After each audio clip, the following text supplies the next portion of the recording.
you don't forget.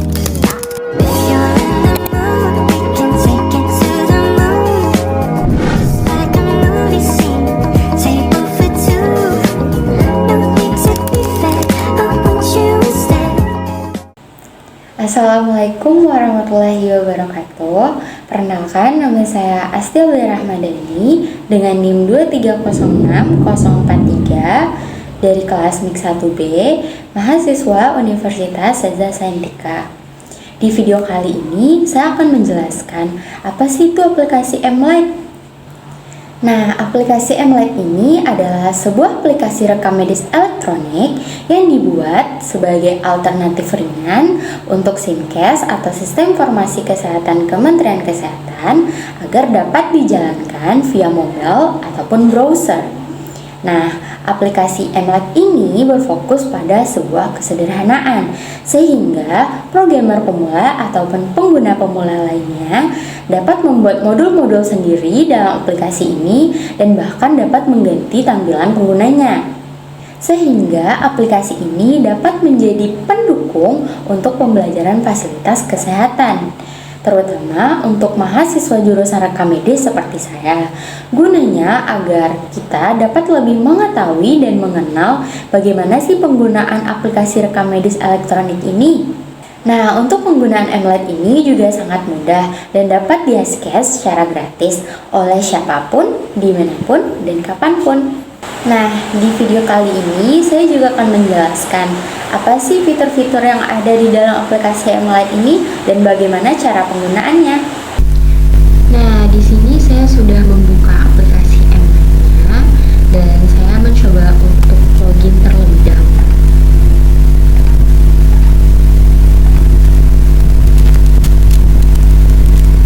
Nah, beginilah bentuk dashboardnya. Di sini saya sudah login. Dan aplikasi M-Lite ini terdapat banyak menu-menu dan fitur-fiturnya. Yang pertama itu ada di bagian sini, menunya. Di sini terdapat dashboard, master data, WA gateway, apotik, dokter, dan lain sebagainya. Seperti yang dapat dilihat, termasuk pengaturan. Disinilah letaknya. Nah, untuk master data ini digunakan untuk memasukkan dan menginputkan data-data yang dibutuhkan rumah sakit agar layanan yang diberikan dapat berjalan dengan baik. Contohnya seperti ini. Sebuah rumah sakit tentunya pasti membutuhkan seorang dokter. Nah, di sini kita masukkan dan inputkan data dokter tersebut. Seperti ini. Nama dokternya siapa, tempat kelahirannya di mana, tanggal berapa, golongan darah, dan lain sebagainya.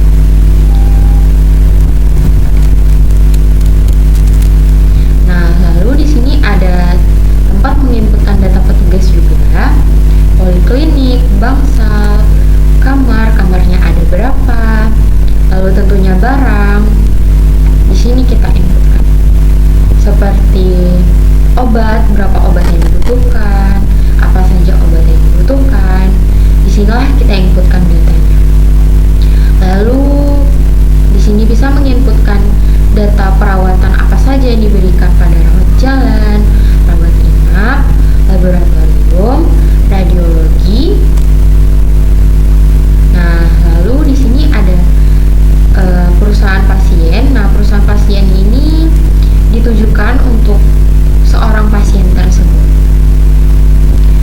Lalu golongan barangnya apa, jenis barangnya apa, kategori barangnya, nah kategori penyakitnya apa, dan lain sebagainya.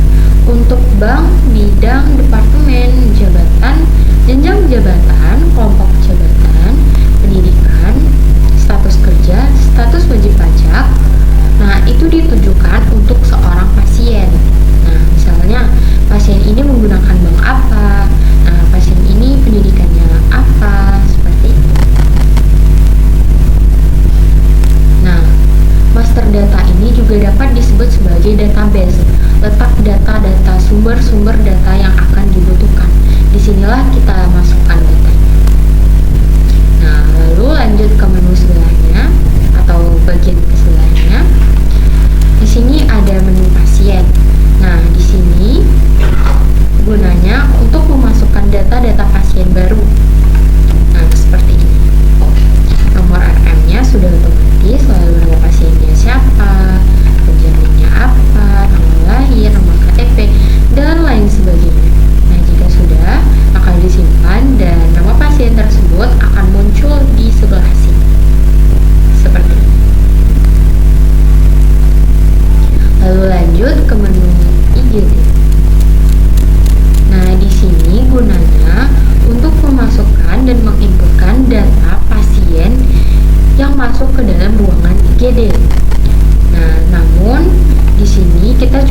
mencari nama pasien atau nomor rekam medis pasien saja, karena data pasien sudah kita masukkan pada bagian sini, pada bagian pasien sebelumnya. Nah, di sini kita cukup mencari pasiennya saja, nomor rekam medisnya saja, lalu kita cocokkan dengan dokternya siapa. Di sini kita cuma perlu mencari nama dokternya saja, karena kita juga telah memasukkan nama dokternya dalam master data tadi. Lalu penjaminya apa, nomor rawatnya berapa, nomor rekam medisnya. Nah, jika sudah, maka data tersebut akan muncul di bagian bawah sini, dan itu artinya sudah tersimpan. Nah, lalu di sini ada bagian rawat jalan. Sebenarnya rawat jalan ini juga sama seperti IGD tadi, cuman ada beberapa kolom baru di sini, seperti poliklinik ini. Di sini kita juga hanya perlu mencari nama pasien atau mencari nomor rekam medisnya, lalu kita cocokkan kemana pasien tersebut ditujukan, poli mana pasien tersebut ditujukan, lalu dokternya siapa, lalu penjaminya apa, lalu nomor rawat. Nah, untuk nomor rawat dan nomor registrasi ini sudah tercatat secara otomatis. Nah, jika data pasien tersebut sudah dirasa lengkap, selalu klik simpan, dan maka akan muncul di bagian bawah sini seperti ini. Nah, di bagian sini kita bisa melihat nomor kartu pasiennya seperti ini, lalu nomor KTP-nya, elektronik rekam medisnya, SOP dan pemeriksaannya. Nah, untuk SOP ini diisi oleh seorang dokter. Nah, lalu di sini ada layanan tindakan. Di sini kita isi atau kita inputkan tindakan apa saja yang diberikan dokter atau perawat ataupun PPA lainnya kepada pasien tersebut. Nah, jenis tindakannya apa, berapa biayanya. Nah, jika sudah, akan muncul di bagian bawah sini. Maka itu akan diklik selesai. Lalu di sini ada berkas digital, lalu ada status rawatnya. Jika sudah diperiksa, maka bisa kita klik bagian sudah diperiksa.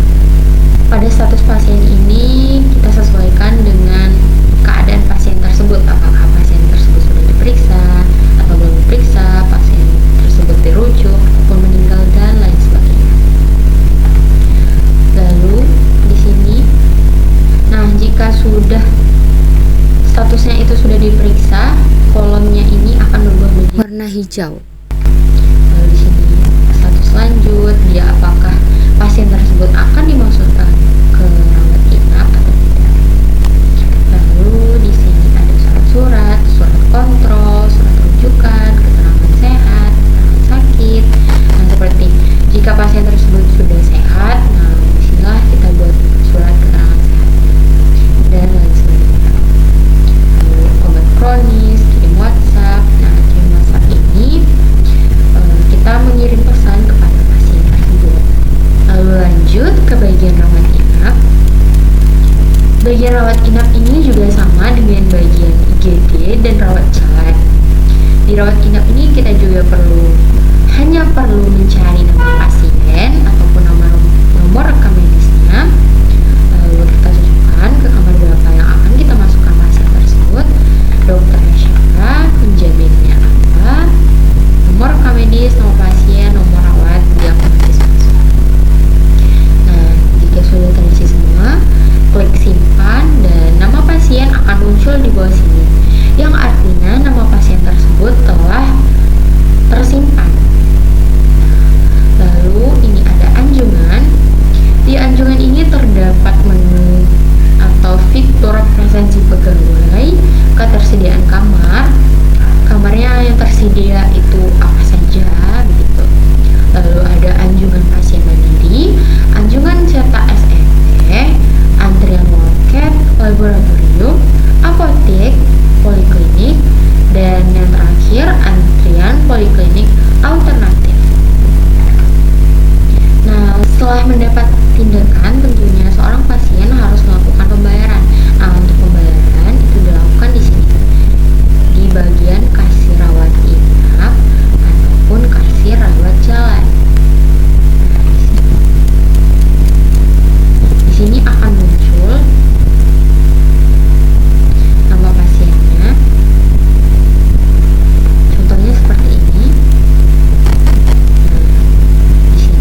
rincian-rincian biaya dari